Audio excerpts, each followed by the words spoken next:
Nomad the Nomadic.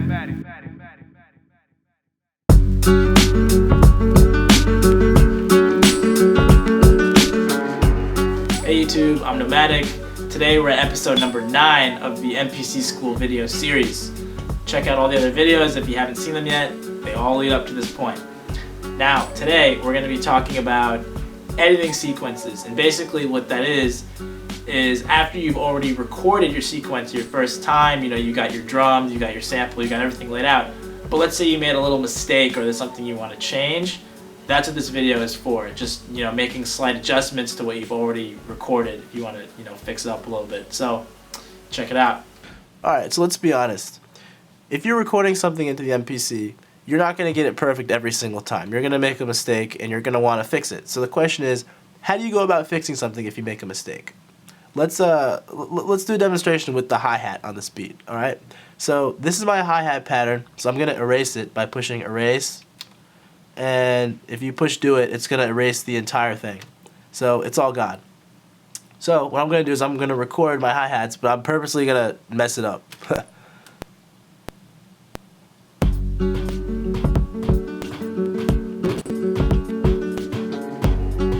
Okay, that sounds terrible.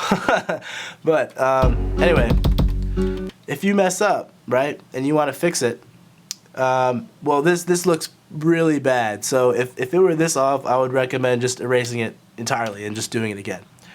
However, if you got it closer to how it was, so let's do it again.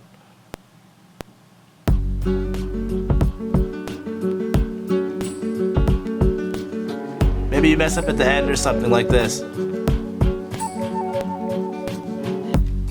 Like that. There's that little hi-hat over there that you messed up. So you want to delete that. So how do you go about doing it? If you push mode and you go into the grid editor, you can edit everything that you see right here. So it looks like that note I want to get rid of. So all you have to do is make sure you're on pad 9.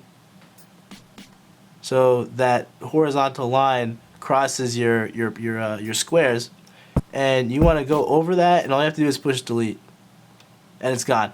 Simple as that. That one's off too, so I'm going to push delete, get rid of that, and I want to add in a hi-hat there and a hi-hat there.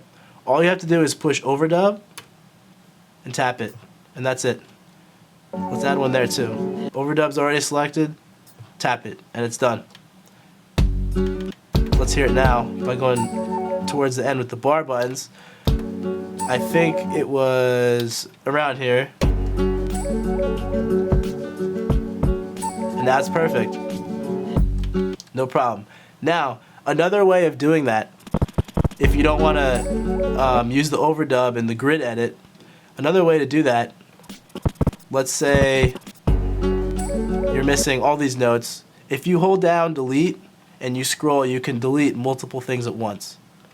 So, anyways, there's a whole section missing here and I want to add something in there. So how do you add in those hi-hats without using the grid editing mode?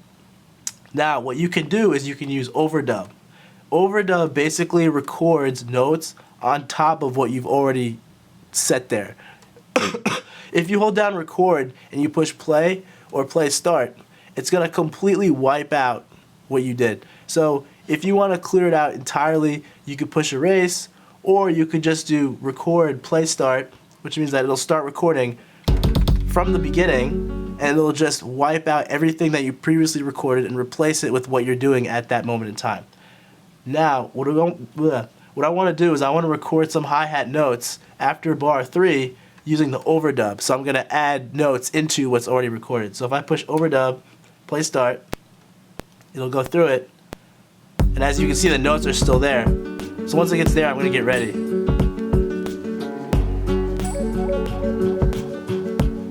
And there it is. It's very simple. Also, if you do anything and you want to undo it and get rid of it, whenever you record something, this undo sequence button always lights up. So let's say, I shouldn't be placing notes here. I don't want to do that. I want to undo it. If you push this button, what you just did completely goes away. Hope you enjoyed the video. Hope it was helpful. in the beginning of this series, I said I was going to make 10 videos, but it looks like I'm not going to really be able to fit it into 10, so I'm probably going to make an extra one.